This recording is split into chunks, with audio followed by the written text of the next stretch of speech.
তোমাদের অনেকেরই প্রশ্ন থাকে যে কালার মিডিয়াম কি এবং কালার মিডিয়াম রঙের সাথে কিভাবে ব্যবহার করতে হয়। তো সমস্তটাই থাকবে আজকের ভিডিওতে। নমস্কার, আমি কেয়া। আজ আমি তোমাদের সাথে আবারও একটা পাঞ্জাবি পেন্টিংয়ের ভিডিও নিয়ে চলে আসলাম। আমার আরও একটি নতুন ভিডিওতে তোমাদের সবাইকে স্বাগত। তো আজ আমি দেখাবো যে পাঞ্জাবি পেন্টিং করতে কি কি প্রয়োজন এবং কালার মিডিয়াম কি এবং কালার মিডিয়াম রঙের সাথে কিভাবে মেশাবে, সমস্তটাই আজকের ভিডিওতে তোমাদের সাথে শেয়ার করব। প্রথমেই দেখো পাঞ্জাবি করতে কি কি লাগে।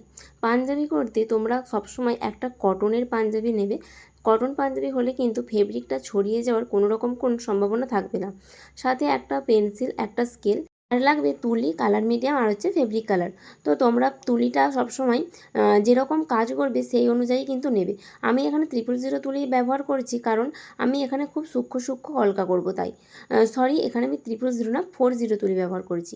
তো তোমরা 40, 000 বা 00 তুলিও ব্যবহার করতে পারো। তো তোমরা যেরকম ডিজাইন করবে, মানে কলকাটা মোটা করলে সেই অনুযায়ী তোমরা কিন্তু তুলিটা নেবে।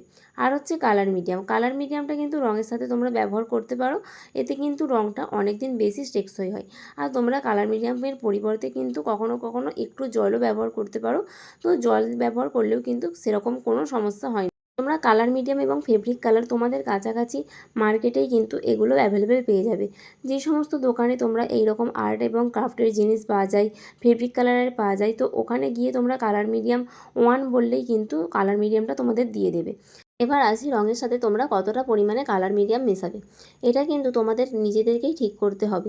তোমাদের যেই রঙটা ব্যবহার করবে সেটা যদি পাতলা থাকে তাহলে কিন্তু তোমরা কালার মিডিয়াম 2 ব্যবহার করতে পারো, এবং কালার মিডিয়াম 1ও যদি ব্যবহার করো তাহলে কিন্তু তোমরা একদম অল্প পরিমাণে মানে কালার মিডিয়াম 1টা নেবে। আর যদি রঙের ঘনত্বটা একটু মোটা থাকে তাহলে কিন্তু তোমরা কালার মিডিয়াম 1টাই ব্যবহার করবে। তবে হ্যাঁ, তোমাদেরকে সবসময় একটা জিনিস খেয়াল রাখতে হবে, রঙটা যাতে খুব পাতলা না হয়ে যায়, তাহলে কিন্তু রঙটা পাঞ্জাবির মধ্যে ছড়িয়ে যাওয়ার সম্ভাবনা থাকবে। আর তো আজকের এইটুকুই বলার ছিল। আর তোমরা যদি পাঞ্জাবি রিলেটেড আর কোনো রকম কোনো ভিডিও চাও বা পাঞ্জাবি কীভাবে পেন্টিং করতে হয় আর যদি তোমাদের কোনো কোশ্চেন থাকে এই ব্যাপারে, তাহলে কিন্তু তোমরা অবশ্যই আমাকে কমেন্ট করে জানিও। আমি অবশ্যই তোমাদের সেই কোশ্চেনগুলি অ্যান্সার দেওয়ার চেষ্টা করব। আর পরবর্তী ভিডিওতে তোমরা কী ধরনের পেন্টিং দেখতে চাও তোমরা কিন্তু সেটাও আমাকে কমেন্ট করে জানাতে পারো। আমি চেষ্টা করব সেই রিলেটেড কোনো ভিডিও তোমাদের সাথে শেয়ার করার। তো যাই হোক, আজকের ভিডিওটা তোমরা পুরোটা দেখতে থাকো। আর আজকের এই পাঞ্জাবির ডিজাইনটা তোমাদের কেমন লাগছে তোমরা কিন্তু অবশ্যই দেখে জানাবে। এই পাঞ্জাবিটা আমার একটা অর্ডারের কাজ ছিল।